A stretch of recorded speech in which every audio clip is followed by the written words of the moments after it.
What's up everyone, welcome back to more Reddit stories about entitled people, Karens, and all that kind of stuff. So as usual, make sure to subscribe if you haven't yet for more Reddit content, and let's get into today's stories.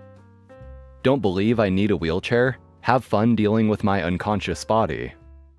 I have an ambulatory disability, so some days I look completely able-bodied and function as such, while other days, particularly during flare-ups, I need a wheelchair. I use the wheelchair on those days because if I stand, I will faint. That's all to say I am not paralyzed and therefore can use my legs. Anyway, over the summer, I went through a particularly bad flare-up, but I wanted to get some shopping done, so my partner and I went to Costco.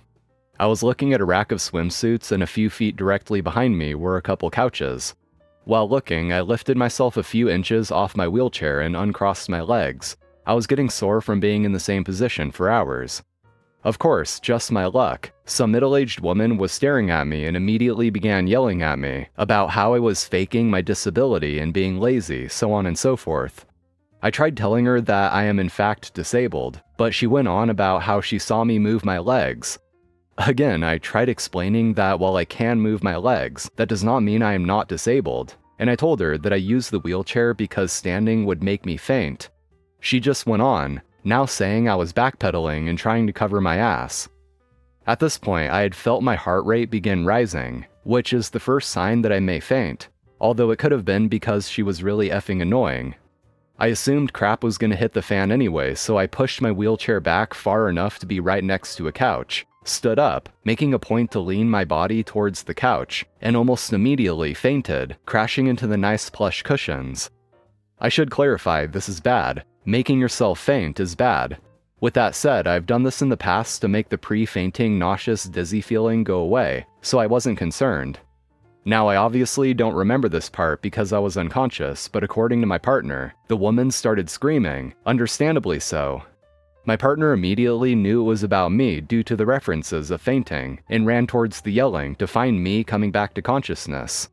I don't remember the minute after waking up, but apparently, the second I somewhat sat up, this woman speed walked, leaving her entire cart full of stuff in the middle of the Costco and just left. Payback is fun, but I honestly hope I taught her a lesson. Please, dear God, don't accuse people of faking disabilities. The time an entitled mom tried to reserve my cat for her kid's birthday. So I, 18 female, have a very fluffy, very adorable cat named Mochi. He's basically my little buddy, and he's got one of those Instagram accounts where I post his funny antics, so a lot of people in my neighborhood know about him, including this one mom I'll call Entitled Mom, who has a 6-year-old daughter super into cats. No biggie, right? One day Entitled Mom messages me on Instagram saying her daughter is absolutely obsessed with Mochi, and asking if I could bring him to her daughter's birthday party the following weekend so the kids can play with him. I politely decline, explaining that Mochi doesn't do well in new environments, and would likely hide or freak out around loud kids. Entitled Mom's response? Well, can you loan him to us for the day? Yes, she literally wanted me to just hand over my cat as if he were a library book or something. She promised they'd take good care of him, and even offered to pay me $20 for the inconvenience. I politely refuse again, saying that Mochi isn't up for a loan, and I don't think it would be safe or comfortable for him. Entitled Mom immediately switches tactics, calling me selfish and accusing me of gatekeeping joy from her daughter. She rants about how it's just one day, and I owe it to the community because I flaunt Mochi's photos online. Now I'm getting irritated. I tell her that my cat isn't an accessory, and he's definitely not something I owe to the neighborhood. I assume that's the end of it, until the day of the party. I'm in my apartment when I hear a loud knock at my door. It's Entitled Mom and her daughter, with the girl holding a sparkly cat carrier. Entitled Mom smiles and says, "Oh, we just came to pick up Mochi." She acts as if we had agreed on this and just expected me to hand him over on demand. Completely stunned, I tell her, I never agreed to this, and I'm not giving you my cat. Entitled Mom's smile drops instantly, and she launches into this loud dramatic rant about how I'm ruining her daughter's special day, and that I shouldn't show off my cat if I don't want to share.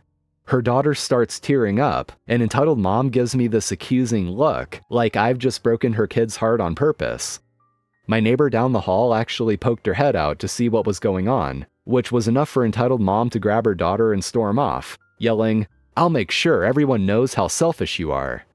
Later I found out from mutual friends that she spread a story around the neighborhood that I baited her daughter with Mochi, only to withhold him out of spite. No one really believed her, but she still gave me the dirtiest looks anytime I pass her.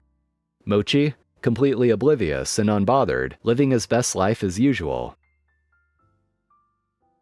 Jerk driver ends up paying for a lot more than a new car. First, a little backstory. I'm a college student and cycle to campus every day. It's not a long ride at all, but I have to go through a zone where it's illegal to ride a bicycle on the sidewalk, so I'm forced to ride on the road. Most drivers don't care and just go around me, since I stay to the edge and don't make myself a nuisance. Also, I have a crappy e-bike that I commute on. This will be important later. A few weeks ago, a guy in a Ford SUV, I don't know exactly which kind, started yelling at me as he drove by while I was in the road-only zone. All the usual, "Get off the road, roads are for cars, you're too slow," kind of stuff. I get that from drivers on a weekly basis. I just ignore and keep going. This man was special though, since he cut right in front of me and slammed on his brakes after yelling.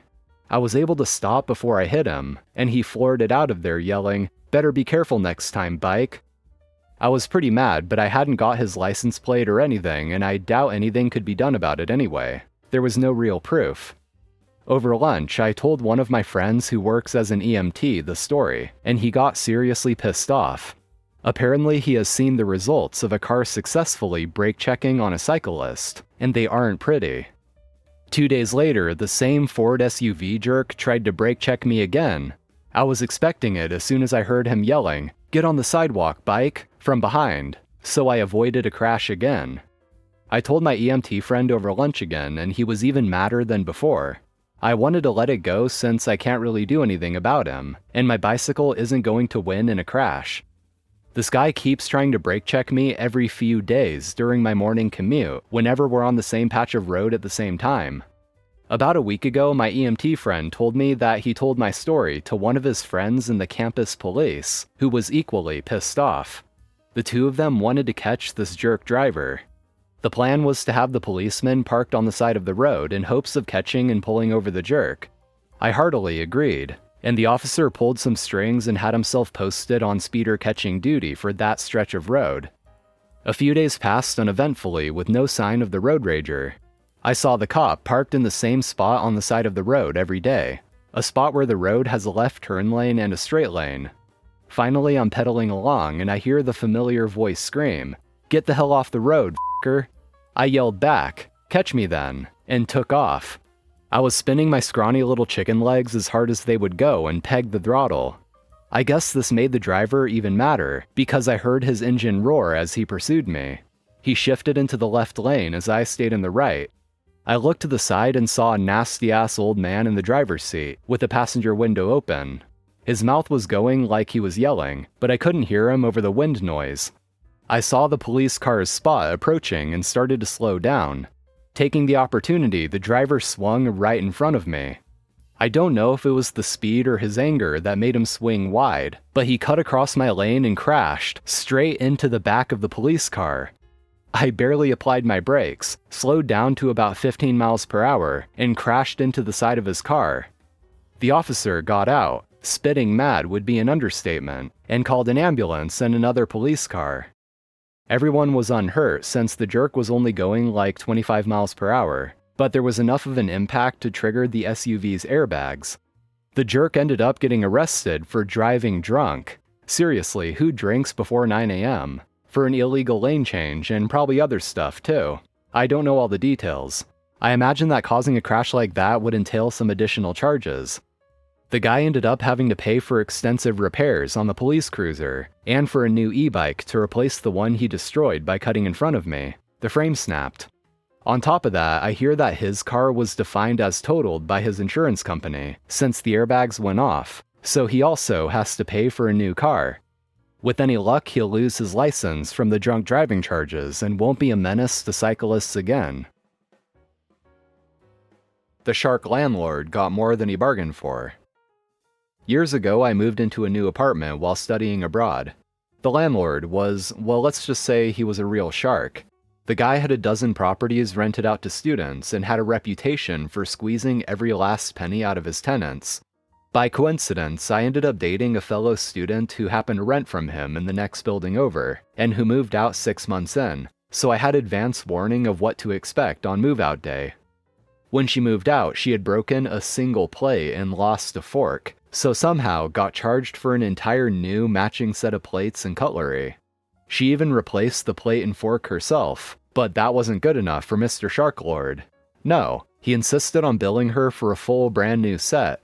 Of course, she learned later from her ex-flatmate that he only replaced the missing items and pocketed the difference. Imagine the profit accumulating over the years over a dozen apartments when for every student you charge the price of a new set, but actually only buy one replacement set for one fork here, one glass there, pocketing the difference.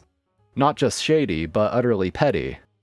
Now, when myself and my best friend had moved in, the landlord proudly tells us about the brand new mattresses in our rooms.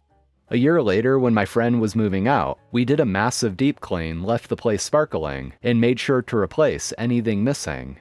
But of course, during the inspection, the landlord found issues. Surprise, surprise, he deducted and withheld my friend's entire deposit, mostly on the basis of the mattress being slightly stained and needing replacement. My friend was understandably fuming, but then we had a thought. If he was charging us for a new mattress, then my friend had technically just paid for this one, so technically it was his. And equally technically, it just wouldn't be considerate to leave personal belongings cluttering up the landlord's apartment after he moved out, would it? Moving out means moving out. He couldn't take the mattress on the plane, obviously, so we hauled it down to a nearby park, where some local homeless people hung out and, quote, donated it. Fast forward a few days. I am still in the apartment and about to move out shortly. My friend's already gone, and I hear the landlord arrive to show the room to a new tenant. I hear the bedroom door and then, rage. Where the f*** is the mattress? I have to buy a f***ing new one? I almost lost it right there, but I held my composure, played dumb, and listened to him fume. And a few days later, when it was my turn to leave, I knew I was getting nothing back from my deposit. And I, too, was going to take all of my personal belongings with me. So I took everything I had, quote, paid for. The mattress, plates, cutlery, glasses, even the light bulbs. The friendly neighborhood hobos made out like kings. Well, while I can't speak from a legal standpoint, the way I see it is if you know he's going to charge you and hold your deposit to replace a supposedly ruined mattress, then he shouldn't be able to do anything more about you actually taking it, right? Whether a tenant allegedly destroys a piece of property or takes a piece of property, the replacement costs should be the same. So by taking it, they're just holding this guy accountable to actually put the money towards what he said he would, rather than just being a piece of scum and pocketing it.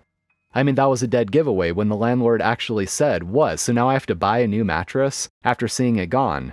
It's like, yeah man, it's almost as if that's what deposits are for. Crazy, right?